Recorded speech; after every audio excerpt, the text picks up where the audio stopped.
வணக்கம் my dear brothers and sisters. இது ஒரு சின்ன பதிவு. லைஃப்பில் நம்ம எவ்வளவோ கஷ்டப்படுவோம், இன்னும் கஷ்டப்படுறதுக்கு நம்ம ரெடியாக இருப்போம்.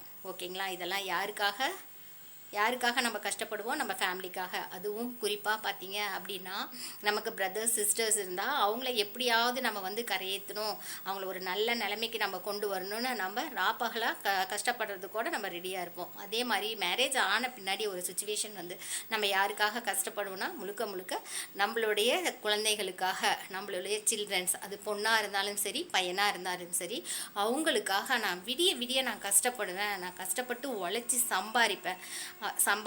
அந்த சம்பாத்தியத்தில் என்னுடைய குழந்தைங்களை நான் நல்லா ஒரு டாப் லெவலுக்கு நான் கொண்டு வருவேன்னு எத்தனையோ பேரண்ட்ஸ் கனவு கண்டு அவங்கள படிக்க வைப்போம். இதெல்லாம் எதுக்கு ஃப்ரெண்ட்ஸ்? நம்ம குழந்தைங்க நம்மள மாதிரி கஷ்டப்படக்கூடாது. நாம் கஷ்டப்பட்டாலும்